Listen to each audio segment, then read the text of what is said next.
Meu irmão e minha irmã, bom dia do Senhor, paz e bem. Sexta-feira, e tenho dito isso, tenho batido nessa tecla aqui, né? Ou batido na corda do violão aqui, que é o seguinte: todo dia para nós é dia do Senhor, porque nós sabemos, a nossa vida pertence ao Senhor. Então, nesse sentido. Agora, a saudação é para a gente se lembrar de que para nós sabemos sim, o domingo é o dia do Senhor por excelência. Mas nós procuramos fazer com que o espírito dominical, quer dizer, aquele sentimento de Páscoa, a vitória do Senhor, né, sobre a morte, sobre o sofrimento, sobre a opressão, isso deve perpetuar, deve continuar. De tal maneira que nós, quando participamos da celebração, nós ouvimos, né, vamos em paz e que o Senhor nos acompanhe, mais ou menos assim, né, demos graças a Deus. Antigamente se dizia, ite, missa est, né, ide é a missa, daí vem o nome missa, né, o nome da Eucaristia veio daí, dessa saudação, dessa despedida final do padre. Mas sobre o que nós vamos conversar hoje? Exatamente sobre a Bíblia, a palavra de Deus. Nós estamos em pleno mês da Bíblia. E aí nós vamos falar um pouquinho sobre a história do mês da Bíblia, que agora em 2021 fez 50 anos. Foi em 1971 que o Papa, São Paulo VI, né, instituiu o mês da Bíblia. E nós, desde então, vamos celebrando. Mas e antes? Antes, isso começou em 1947. Todo último domingo do mês de setembro se comemorava o Dia da Bíblia. Por quê? Porque é próximo da celebração de São Jerônimo, um padre, um grande entendido da Bíblia, né, que fez a tradução da Bíblia, né, do hebraico e do grego para o latim, que era a língua mais conhecida na época. Enfim, tem toda uma história bonita.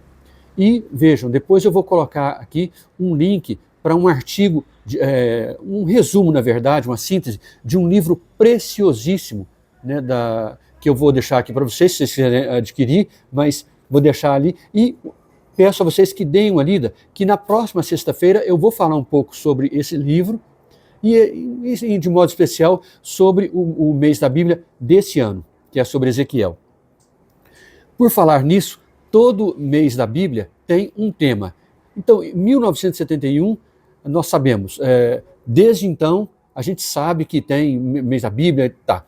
Mas e aí eu gostaria de trazer agora uma música que você conhece com muita certeza, se você participa das missas na igreja, ou se você já foi, tudo, com certeza você já ouviu essa música e gostaria de conversar um pouquinho sobre ela, porque muitas vezes a gente não se dá conta do sentido, né, que ela tem para todos nós, da importância que essa música tem, que esse canto tem. E é de 1980, do padre José Cândido, quando naquela época se tinha o costume de fazer uma missa inteira, né? Então vinha um disquinho, né, de vinil com o canto de entrada, canto de meditação. Olha, naquela época não era comum ter o salmo como nós temos hoje, essa riqueza. Se colocava, né, enfim, por vários motivos, não vamos falar sobre isso aqui agora, mas que vocês verem que houve erro, mas houve muito acerto também. Hoje se percebe como um grande engano, foi um equívoco ter tirado os salmos e colocado um canto bonito, era chamado canto de meditação. Até o nome hoje, né, salmo responsorial, salmo de resposta, tem muito a ver, tem mais a ver, está totalmente de acordo com o espírito da liturgia, né? Bom, mas vamos lá, eu gostaria de cantar esse cântico, que é do padre José Cândido, que a gente conhece certamente esse canto, mas vamos lá, conhecemos ou não, né? Toda a Bíblia é comunicação de um Deus amor, de um Deus irmão. É feliz quem crê na revelação, quem tem Deus no coração. Conhece, né? Esse é o refrão. E justamente faz essa afirmação.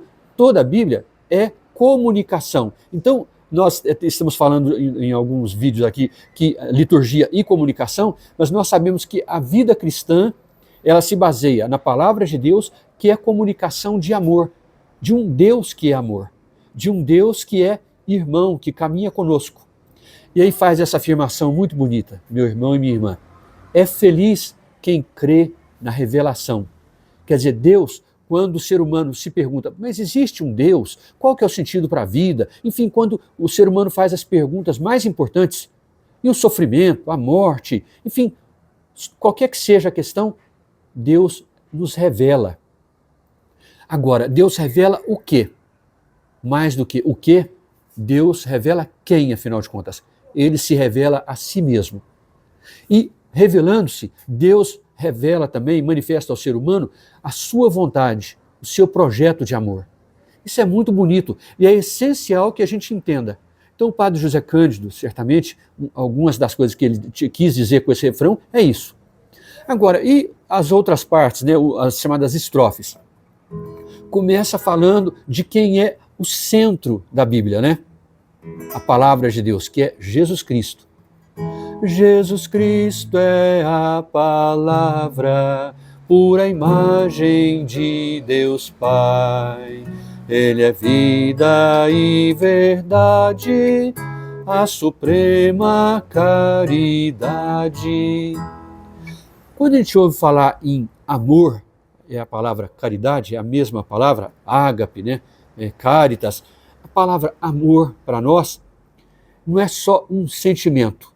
A palavra de Deus nos diz que Deus é amor. O Espírito de Deus é amor. E nós sabemos que o Filho único de Deus, Jesus, no qual nós somos filhos e filhas, ele é todo amor. E ele nos amou e disse o quê? Amem-se uns aos outros. Assim como eu amei a vocês, amem-se uns aos outros.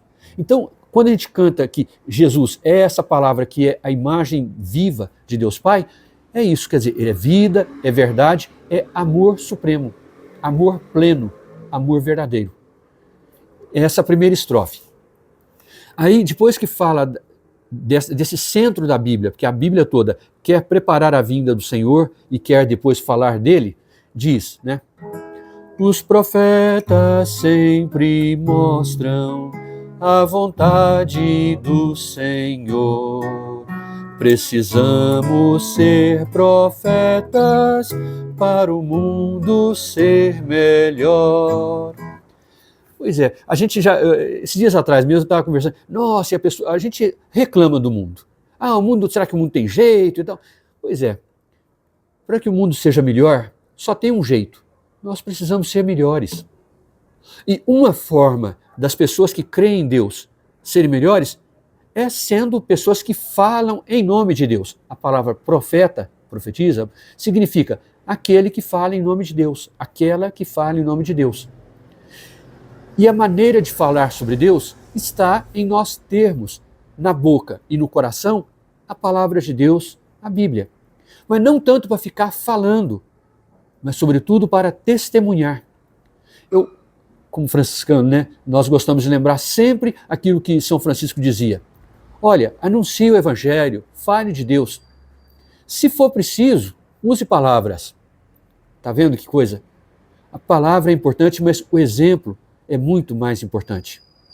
E aí, por fim, sabendo que nós não conseguimos fazer isso sozinho, viver essa palavra, testemunhar essa palavra, vinde a nós, ó Santo Espírito, vinde nos iluminar. A palavra que nos salva, nós queremos conservar.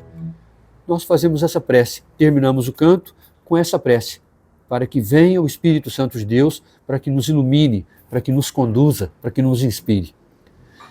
Veja, hoje o vídeo ficou um pouquinho mais longo, mas para dizer isso, meu irmão e minha irmã, procure vivenciar profundamente a seu modo, mas sobretudo na sua comunidade, esse mês abençoado da Bíblia. Na próxima sexta-feira, vou falar sobre o tema, o livro que foi escolhido, que é o livro de Ezequiel. Se você já está participando, beleza, até coloca aqui no comentário e tudo, mas se não, procure saber se na sua comunidade existe um grupo que está, certamente deve ter, um grupo estudando, refletindo, orando a partir do livro de Ezequiel. Estudando também, claro, né? Então, vou deixar um abraço, paz e bem.